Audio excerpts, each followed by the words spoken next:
If all water disappeared, including the sea, the lakes, the streams, the tap water, the well water, the treated water that you drink, or even your sweat disappeared, and there is no other source of water but the rain, and if the rain itself turned to blood, will you drink blood?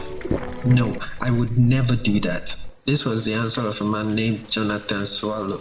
I will refer to him as Mr. Swallow from this point onwards. The world had changed, all water had disappeared, and people were killing each other to drink their blood in order to survive. But Mr. Swallow refused to kill anyone. Mr. Swallow suffered the pain of extreme thirst, but he didn't go against his words. He saw that it was wrong for people to kill each other to drink their blood, and he swore to himself that he would never do that. This unshakable resolve led him to find a way to survive. A way to survive without drinking water or killing anyone to drink their blood. But how? How did he do it? The whole world was searching for such a way to live, but they found none, so they all gave up on the idea and started to kill each other to drink their blood. So how was it possible that Mr. Swallow found such a way? What was Mr. Swallow doing that the others were not? What did he know that the others didn't? The answer to these questions could only be answered if we turn to look at his car. Yes, this car. This car allowed Mr. Swallow to survive without drinking water or blood. That begs the obvious question, how? How can a car help someone survive without drinking water or blood? How did this car do it? This story is unusual and you have to be open-minded if you want to understand it. You see, this is not the story of how Mr. Swallow found a way to survive without drinking blood. This is the story of how his car kept him alive even though he refused to drink blood. No, he didn't drink fuel. I had to talk to his car directly to get the answers I was seeking, so I invited his car for an interview. Mr. Carr, how did you manage to keep Mr. Swallow alive despite the fact that he refused to drink blood? It was easy. I didn't take him outside. I didn't take him anywhere. I always sat at the garage and he always stayed inside at the house. At first, I didn't have to do anything for him because he had a lot of soft drinks and alcohol and milk and some gasoline. But he couldn't drink the gasoline, so he gave them to me. But of course, this is not all I did to keep him alive all this while. You see, things didn't go as smooth as we had initially expected. Mr. Swallow and I thought that the water that had disappeared would eventually come back sooner or later. So I assumed that I only had to keep Mr. Swallow alive until it came back. But it didn't. All water had completely disappeared from the world and it continued to rain blood. Month after month, he began to run out of things to drink, and he began to worry. I kept all the drinks in my back seat. Whenever he was thirsty, he would wait until it was evening, and he would visit me at the garage and I would give him a drink. I only allowed him to drink once a day, but I knew that it was only a matter of time before he finished everything. I kept thinking of how to keep him alive when that happened. Things would have been much easier if Mr. Swallow would drink blood. I only had to go outside and run somebody over and watch Mr. Swallow drag their body to my back. I would then carry them home and Mr. Swallow would extract and drink their blood. Things would have been so easy this way, but he refused to drink blood. Mr. Swallow would die if he didn't drink blood. I feared this, so I kept thinking of a way to save him. I never offered to give him some of my gasoline because he would obviously die if I gave him some to drink. You see, it began to rain, and by rain I mean blood, not water. This was free blood coming out of the sky. Mr. Swallow didn't have to kill people and drink their blood. He only had to place a bucket in an open space where he could catch the rain, aka the blood, and drink. But he still refused to even drink the blood that rained. He was drinking one soft drink per day. But he quickly learned that he was running out of soft drinks, so he cut that in half, and he began to mix the soft drinks with alcohol. He had a lot of alcohol, but he obviously couldn't drink them as frequently as he drank the soft drinks. The rainy season passed away and it began to snow. I hoped that he would catch some of the snow and drink some and store some before summer arrived, but he didn't. The snow turned into blood when they melted, so he refused to catch and drink the snow as well.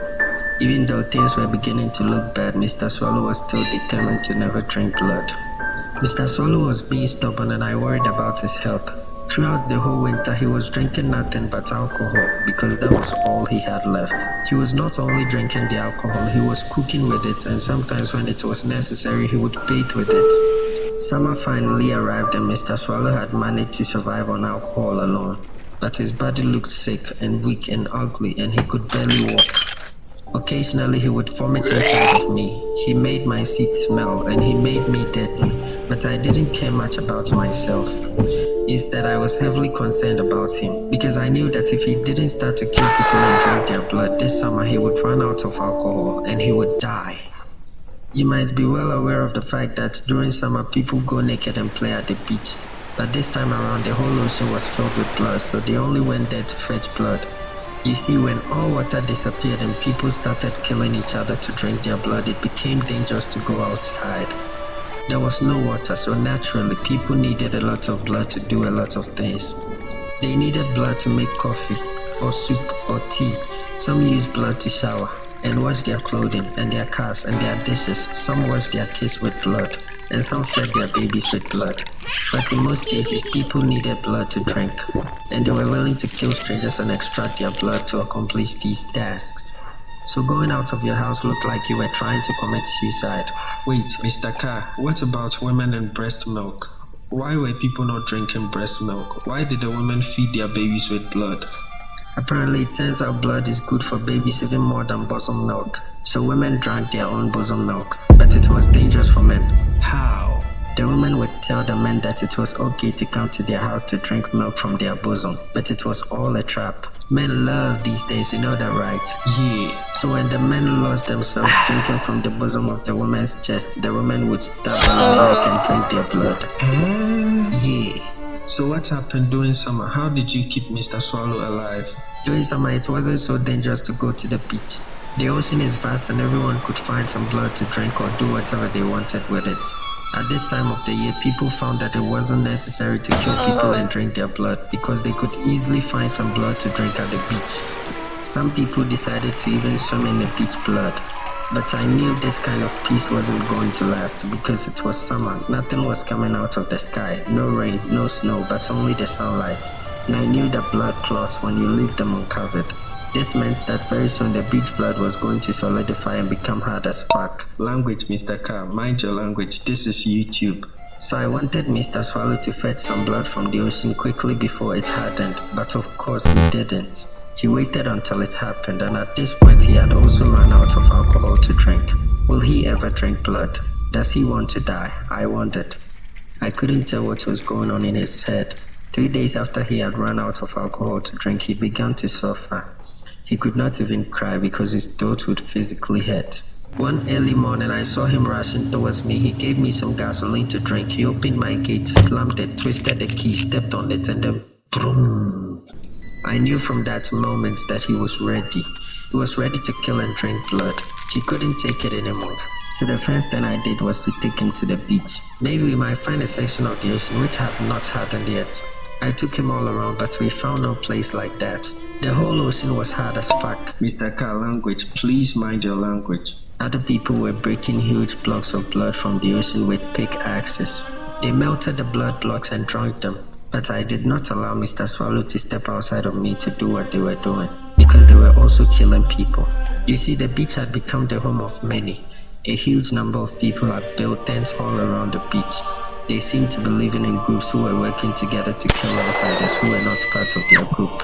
Instead of working hard to break some blood blocks from the ocean and then heating them up to melt them before drinking, some lazy ones amongst them found it easier and faster to kill people and drink their blood. Many of them also preferred the blood in people because it was fresh and juicy, and it tasted better. So I took Mr. Swallow around to search for blood somewhere else. But everywhere we went, it was very unsafe. The whole place were always filled with people who were killing each other. Some of them even chased after us with weapons, trying to catch and kill Mr. Swallow, who was sitting inside of me, controlling my wheels. It was as if everyone had turned into intelligent zombies. Mr. Swallow, who had finally gathered the courage with all the strength left in him to go outside and fetch some blood to drink, was now too afraid to step outside of me. He was shivering. He had never killed anyone before, and he had never been chased by so many people trying to kill him and drink his blood. At this point, he was shocked, and he was thirsty, and he was also too weak to fight and kill people and drink their blood. He was dying, and I had to quickly find some fresh blood for him to drink. I decided to take him to the hospital to find some fake blood for him. Sorry to interrupt, but the blood at the hospital are not fake. People donated them. Oh, I see. So we got to the hospital only to find that the doctors and the nurses and all the cancer patients were drinking all the fake blood. Nowhere was safe. The doctors who were supposed to take care of the sick patients were sitting beside the sick patients and they had connected tubes to their body and they were drinking their blood. Yeah. I then decided to instead find some animal blood for Mr. Swallow. We looked for pets around people's houses. We went to the bush, we went to the zoo, and just like you guessed, we found no animals. I only saw some birds, but I can't catch a bird. I'm not a plane. I only run on 4 wheels. All the animals were gone. The government and the rich people had captured all the animals. They were the ones drinking the animal blood from the comfort of their homes. People like Elon Musk, Jeff Bezos, Mark Zuckerberg, Mr. Beast, Tony Stark, Tupac, Batman, Drake, and Andrew Tate had bought all the animals. How do you know that? Because when people started to drink blood, animals became expensive as fuck. Oh, I see. But I did not give up. I wanted to save Mr. Swallow, so I kept going and searching and looking around to find some animals that I could run over with my tires and let Mr. Swallow drink their blood.